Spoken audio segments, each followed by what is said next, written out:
Japan आज एक ऐसा देश बन चुका है जिसकी टेक्नोलॉजी देखकर पूरी दुनिया हैरान है। यहाँ ऐसे ऐसे रोबोट बनाए जाते हैं जो दिखने में हूबहू एक इंसान की तरह नजर आते हैं। ना ये रोबोट केवल इंसानों की तरह दिखाई देते हैं, बल्कि ये वो हर काम कर सकते हैं जो एक नॉर्मल इंसान करता है। खाना बनाने से लेकर फैक्ट्रीज में काम करना, ऑफिसेज में 10 लोगों के काम को एक रोबोट कुछ ही घंटे में कर रहा है। यहाँ तक कि होटल में वेटर का काम भी जापान में रोबोट से ही करवाया जा रहा है। एक समय पर तो जापान इतना विनाश झेल चुका है जिसके बाद किसी ने भी ये नहीं सोचा था कि आने वाले कुछ सालों बाद ये देश अपनी टेक्नोलॉजी से पूरी दुनिया को चौंका देगा। जहां दुनिया के ज्यादातर देश 2024 में जी रहे हैं, तो वहीं जापान अपने समय से 50 साल आगे निकल चुका है। जापान को अगर हम फ्यूचर कंट्री कहें तो गलत बिल्कुल भी नहीं होने वाला। वीडियो में आगे बढ़ने से पहले हमारी पिछली वीडियो पर कमेंट करने वालों में कुछ लोगों के नाम आपके सामने हैं। रेड जोन दिल्ली से जेपी सिंह, इन्होंने अपने शहर का नाम नहीं बताया। इकरा गेमिंग बिहार कटिहार से, अमित कुमार दिल्ली से और फुरकान पटेल गुजरात से। इन सभी दोस्तों को हमारी तरफ से धन्यवाद और ढेर सारा प्यार। जापान नक्शे पर एशिया महाद्वीप में दिखाई देता है, जो एशिया की पूर्व दिशा में बसा हुआ है। प्रशांत महासागर इसके किनारे पर लगता है। जापान के नजदीक चाइना है, कोरिया है और रशिया जैसे देश हैं। जापान का ज्यादातर हिस्सा पानी से भरा हुआ है और ये एक आइलैंड देश है। 14,000 छोटे बड़े आइलैंड को जोड़कर ये देश बना है, जिसमें 4 सबसे प्रमुख द्वीप हैं।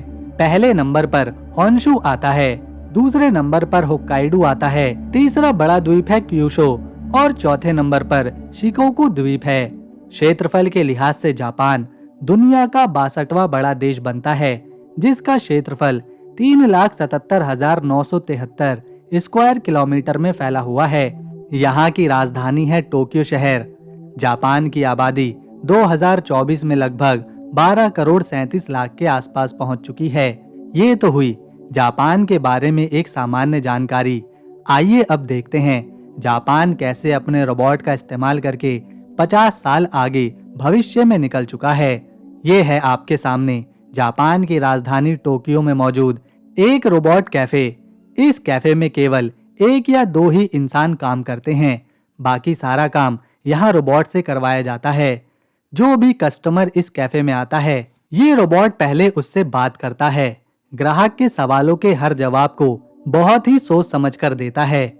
ये रोबोट ये भी बताते हैं कि हम यहाँ कैश पेमेंट नहीं लेते, केवल कार्ड या फिर ऑनलाइन से ही पेमेंट लेते हैं। ग्राहक का ऑर्डर मिलने के बाद ये रोबोट खुद ही उस ग्राहक के टेबल तक उसका ऑर्डर लेकर जाते हैं, उन्हें उस खाने के बारे में भी बताते हैं और जाते वक्त धन्यवाद भी करते हैं। जापानीज भाषा के साथ साथ ये रोबोट इंग्लिश भी बोल सकते हैं और समझ सकते हैं। इस कैफे में 1 घंटा अगर कोई रुकता है तो उसे एंट्री चार्ज देना पड़ता है, जो कि 800 रुपए के आसपास है। इसमें चाय या फिर कॉफी या फिर जूस फ्री मिलता है। टोक्यो में ये कैफे काफी प्रसिद्ध है। बाहर से आने वाले सैलानी रोबोट के इस कैफे में जरूर आते हैं, ये देखने की आखिर कैसे इंसानों के बदले रोबोट सारा काम कर रहे हैं। इस कैफे का नाम है डॉन अवतार रोबोट कैफे। ये एक झलक है इस बात की कि जापान किस तरह से भविष्य में है। अब हम आपको एक ऐसी टेक्नोलॉजी के बारे में बताते हैं जिससे आपको पूरी तरह से यकीन हो जाएगा कि जापान वाकई में टेक्नोलॉजी के मामले में सबसे आगे है। जब हम कोई सामान किसी दुकान से खरीदते हैं तो हमें अपने कार्ड से पेमेंट करनी पड़ती है या फिर हम ऑनलाइन पेमेंट करते हैं और इसमें 2 मिनट तो लग ही जाते हैं। लेकिन जापान में आपको केवल सामान खरीदना है और काउंटर पर जाकर इस स्कैनिंग मशीन के ऊपर अपनी हथेली दिखानी है। ये केवल 5 सेकंड में आपके हाथों की रेखा को पढ़कर पेमेंट कर देती है। ये एक बायोमेट्रिक पेमेंट सिस्टम है जो जापान में इस्तेमाल किया जा रहा है। चाहे आप अपना पर्स घर पर भूल गए हों या फिर अपना मोबाइल फोन, सामान खरीदिए और अपनी हथेली दिखाकर उसकी पेमेंट कर दीजिए। इसमें ना तो कोई धोखे का डर है, ना ही चोरी का डर, और केवल कुछ ही सेकंड में आपकी हथेली देखकर जितना सामान है उतने पैसे आपके खाते से कट जाते हैं। ये वाकई में कमाल है। ये जापान है। यहाँ ऐसी ऐसी टेक्नोलॉजी मिलना बहुत ही आम बात है। अब आपको जापान की एक ऐसी जगह की सैर करवाते हैं जहाँ आपको लगेगा कि आप इस दुनिया से बाहर निकलकर किसी दूसरी दुनिया में पहुंच चुके हों। ये है टीम लैब प्लैनेट म्यूजियम। ये जगह जापान में हाल ही में खोली गई है। इसके अंदर जाने से पहले जूते, चप्पल, मोजे उतारने पड़ते हैं, जिसके लिए हर किसी को एक लॉकर दिया जाता है। एक बार में तय सीमा जितने लोग ही इस म्यूजियम के अंदर जा सकते हैं, यानी कि जितने लॉकर हैं उतने ही लोग एक बार में इस म्यूजियम के अंदर प्रवेश कर सकते हैं। अंदर का नजारा कुछ ऐसा दिखता है, जहां लाखों एलईडी लाइट्स बहुत ही खास तरीके से लगाई गई हैं। इन लाइट्स का कलर और ऑर्डर चेंज होता रहता है। ऐसा लगता है मानो चारों तरफ हमारे छोटे छोटे सितारे बिखर गए हों। मोतियों की चमक के बीच हम खो से गए हों। कुछ मिनटों के लिए ये लाइट्स ऐसा अनुभव देती हैं जिन्हें जीवन भर भुलाया नहीं जा सकता। दूसरे सेक्शन में फर्श पर पानी भरा है, जिसका रंग हल्का मटियाला है, लेकिन जब इस पानी पर ऊपर से एलईडी लाइट से बनी रंग बिरंगी छोटी छोटी मछलियां भागती हैं, तो ये पानी एक कलरफुल मछलियों के एक्वेरियम में बदल जाता है। पानी में चलने पर ऐसा लगता है कि हम मछलियों के साथ ही रहते हों। इसके अलावा एक जगह पर बहुत सारे शायद सिल्वर से बने पत्थर से दिखने वाली चीजें रखी हैं, जो घास के टीलों पर जमी हुई हैं। ये दृश्य देखकर लगता है कि हम किसी साईफाई मूवी में खुद एंट्री कर चुके हों। एक जगह पर सारे लोग नीचे फर्श पर लेट जाते हैं, क्योंकि ऊपर छत पर हजारों लाखों फूल तेजी से इधर उधर हिल रहे होते हैं, मानो किसी ने आसमान से बादलों को निकालकर उसे एक जिंदा बगीचे में बदल दिया हो। ये जगह पूरी तरह से भविष्य की लगती है। अगर आप कभी जापान की यात्रा करें तो इस प्लैनेट म्यूजियम में जरूर जाएं।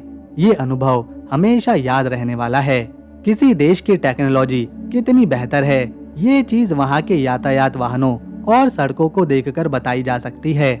और इन वाहनों में सबसे जो सस्ता, किफायती और समय बचाने वाला होता है वो है ट्रेन।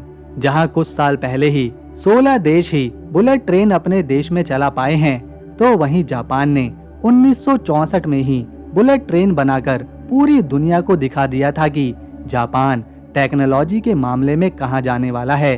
आज से 60 साल पहले जापान ने शिंकानसेन नाम की पहली बुलेट ट्रेन चलाई थी, जिसकी स्पीड 210 किलोमीटर प्रति घंटा थी। इससे पहले किसी ने भी नहीं सोचा था कि ट्रेन को इतनी रफ्तार पर चलाया जा सकता है। इसके बाद जापान ने कई बुलेट ट्रेन बनाई, जिनकी स्पीड 300 किलोमीटर से लेकर 400 किलोमीटर प्रति घंटा की है। और आज 2024 में भी जापान की ही मैगलेव ट्रेन दुनिया की सबसे तेज रफ्तार से चलने वाली ट्रेन है, जिसकी स्पीड 603 किलोमीटर प्रति घंटा की है। ये अपने आप में एक वर्ल्ड रिकॉर्ड है। जापान की ट्रेन, रेलवे स्टेशनों की सुविधा और अपने टाइम पर रहना इसे खास बनाता है। जापान के लोग साइकिल का काफी इस्तेमाल करते हैं, इसीलिए यहाँ पर लोग काम करने भी साइकिल से निकल पड़ते हैं। अब इतने सारे लोग अगर अपनी साइकिल को पार्किंग तक ले जाएंगे तो उन्हें 15 से 20 मिनट तो ऐसे ही खराब करने पड़ेंगे, और इतनी सारी साइकिलों को फिर खड़ा किया जाएगा, इसमें जमीन की भी जरूरत पड़ेगी। और अगर अपनी साइकिल कोई सड़क पर छोड़ दे तो चोरी करने का भी खतरा रहता है। तो इसका समाधान जापान की इस पार्किंग टेक्नोलॉजी से किया गया। सड़क किनारे यहाँ पर बहुत सारे इस तरह के छोटे छोटे कैबिन बने हैं, जहाँ लोग आते हैं, यहाँ अपनी साइकिल छोड़ देते हैं, जिसके बाद साइकिल खुद ब खुद इस कैबिन के अंदर चली जाती है, और फिर ये एक लिफ्ट की तरह साइकिल को जमीन के नीचे बनी अंडरग्राउंड पार्किंग में ले जाती है। जब साइकिल वापस चाहिए तो बस एक बटन दबाइए और अपना पार्किंग कार्ड दिखाइए। कुछ सेकंड में आपकी साइकिल बाहर निकल आएगी। शायद ही साइकिल पार्क करने के लिए कहीं और इस तरह की टेक्नोलॉजी का इस्तेमाल किया जाता हो। जापान में लोग ज्यादा हैं और जमीन कम है, तो जब यहाँ पर लोग मरते हैं तो उन्हें दफनाने के लिए कब्र के लिए जगह मिलना काफी मुश्किल होता है। यहाँ कब्रिस्तान की काफी कमी है। जापान की संस्कृति के मुताबिक एक कब्र लेने के लिए कम से कम 1 लाख रुपए से लेकर 10 लाख रुपए तक देने पड़ते हैं, तब जाकर कहीं एक कब्र मिल पाती है। लेकिन जापान ने अपनी टेक्नोलॉजी से इसका भी समाधान निकाला है और अब जापान में आधुनिक कब्रें होती हैं जो सस्ती होती हैं और जगह बहुत ही कम लेने के साथ साथ कुछ ही रुपए में खरीदी जा सकती हैं। इसी तरह का एक आधुनिक कब्रिस्तान है रूरीडेन। दरअसल इस जगह पर 2000 से भी ज्यादा बौद्धा के छोटे छोटे स्टैचूज रखे हैं जो दिखाते हैं कि इस मेमोरियल हॉल में 2000 लोगों की राख, उनकी यादें हैं। हर स्टैचू में मृत व्यक्ति की राख होती है और उसके आखिरी शब्द या फिर मैसेज इस स्टैचू में रखे जाते हैं। परिवार वालों को जब अपने मृत इंसान की याद आती है तो वो इस जगह पर आते हैं और जिस स्टैचू में उनके परिवार के सदस्य की राख रखी होती है या फिर मैसेज होता है वो उसे देखते हैं। इन्हें डिजिटल तरीके से छू सकते हैं जिससे उस स्टैचू के बॉक्स में नीली लाइट जलने लगती है। ये जगह बहुत कम लेते हैं। 1 लाख रुपए की कब्र के बदले में कुछ हजार रुपए में इन आधुनिक यादों की कब्रों को लोग खरीद सकते हैं। ये पूरा हॉल बिल्कुल साफ सुथरा है और यहाँ एक सुई गिरने तक की आवाज नहीं आती, जिससे यहाँ आने वाले परिवार अपने मृत रिश्तेदार को सुकून से याद कर सकते हैं, उनकी यादों को देख सकते हैं। दुनिया में इस तरह के कब्रिस्तान और कहीं भी देखने को नहीं मिलते, क्योंकि ये जापान है तो ऐसा यहीं पर देखने को मिलता है। जापान की टेक्नोलॉजी यहाँ के टॉयलेट में भी देखी जा सकती है।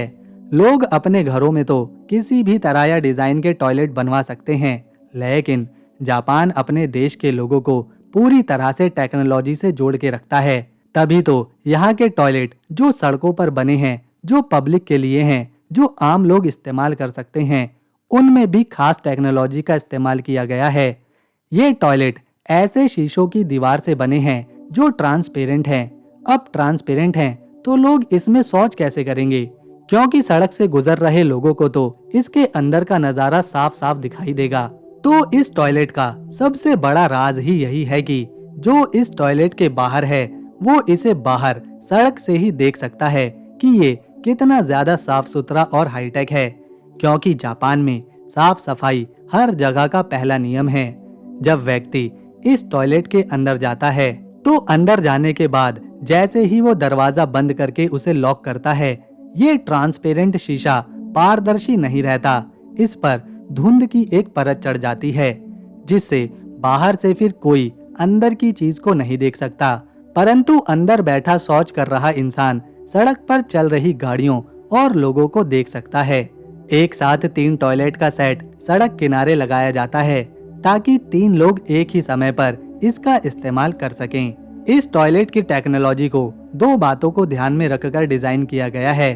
पहला, लोगों को बाहर से ही दिख जाए कि टॉयलेट साफ है या फिर नहीं है, और दूसरा कि टॉयलेट में पहले से कोई अंदर मौजूद है या नहीं। अब जापान किसानी में, खेती में कैसे टेक्नोलॉजी का इस्तेमाल करना भूल सकता है। तो यहाँ आपको ऐसे ऐसे फल देखने को मिलेंगे जो दुनिया के सबसे अनोखे और महंगे फल होते हैं। यहाँ पर बहुत ही हाईटेक मशीनों से खेती करी जाती है। गोल तरबूज या अंडे की शेप का तरबूज दुनिया भर के लोग खाते हैं और देखते हैं, लेकिन जापान में चौकोर तरबूज उगाया जाता है।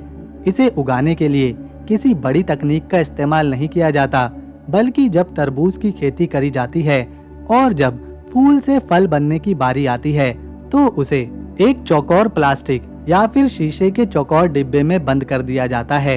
इसके बाद जैसे जैसे तरबूज बड़ा होता है वो खुद को चौकोर आकार में बड़ा करता है। ये तरबूज दुनिया के अमीर लोगों की शादियों में भेजे जाते हैं और जापान के अमीर लोग भी इसे खरीदते हैं। एक तरबूज की कीमत जानकर आप हैरान होने वाले हैं। केवल तरबूज का आकार बदलने पर इसे 70,000 रुपए से लेकर 1 लाख रुपए में बेचा जाता है, और वो भी केवल एक तरबूज। आम शायद बहुत से लोगों का पसंदीदा फल आम है, लेकिन जापान में ताइयो नो तमागो नाम का एक आम उगाया जाता है जो कि दुनिया का सबसे महंगा आम है। जापान का ये आम 1 किलोग्राम खरीदने के लिए 1 लाख रुपए से लेकर 2.5 लाख रुपए तक देने पड़ते हैं। जब ये आम पक जाता है तो हल्के लाल रंग और हल्के पीले रंग का होता है, और एक आम पूरी तरह से बड़ा होने के बाद लगभग 1 किलोग्राम जितना वजन रखता है। इसे जापान में पुरानी खेती के तरीके से उगाया जाता है। एक तय सीमा में सूरज की रोशनी, पानी और हवा दी जाती है।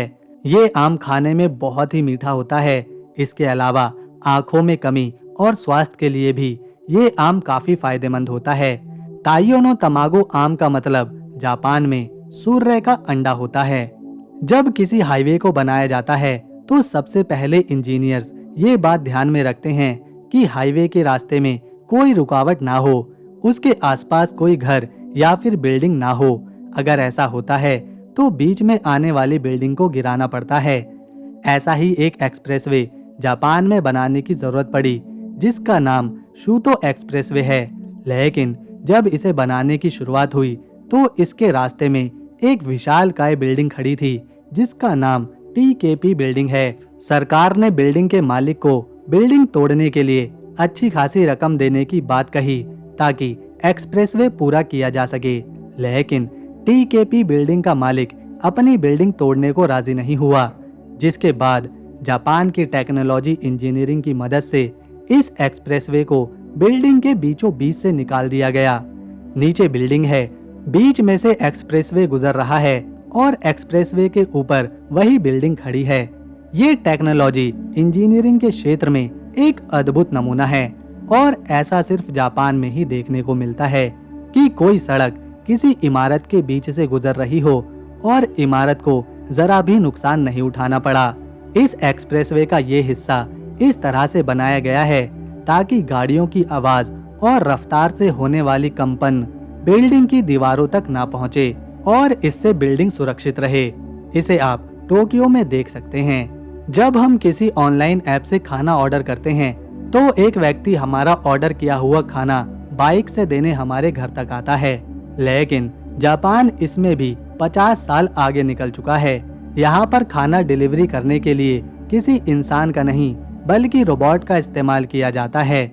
ये फूड डिलीवरी रोबोट देखने में बहुत ही छोटे होते हैं। इसमें एक बॉक्स जितनी जगह होती है जिसमें खाना रखा होता है। जीपीआरएस और सेंसर टेक्नोलॉजी की मदद से ये रोबोट सड़क पर आसानी से चल सकते हैं और खाना ठीक पते पर पहुंचा देते हैं। जब ग्राहक इससे खाना निकाल लेता है तो ये रोबोट वापस चले जाते हैं दूसरे ग्राहक का ऑर्डर लेने। ना तो ये पेट्रोल से चलते हैं ना ही डीजल से, बल्कि ये चार्जेबल बैटरी से चार्ज किए जाते हैं। इसके पीछे एक एंटीना लगा होता है जो इसे रास्ता बताता है। एक तरह से देखा जाए तो टेक्नोलॉजी के नजरिए से तो ये ठीक ही है, लेकिन जो लोग खाना डिलीवरी की नौकरी कर रहे हैं ये उनके लिए परेशानी भी बन सकता है। जापान में ऐसी कंपनीज हैं जो इस तरह के फूड डिलीवरी रोबोट बना रही हैं। अक्सर ये छोटे छोटे रोबोट जापान की सड़कों पर चलते हुए दिख जाते हैं। तो दोस्तों, अगर आपको जापान की टेक्नोलॉजी और हमारी मेहनत और इन्फॉर्मेशन पसंद आई तो इस वीडियो को एक लाइक दें, शेयर करें और चैनल को सब्सक्राइब कर बेल आइकन ज़रूर दबाएं ताकि आने वाली नई वीडियो की अपडेट आपको मिले सबसे पहले। हम मिलेंगे नेक्स्ट वीडियो में, तब तक के लिए नमस्कार, अपना ख्याल रखें।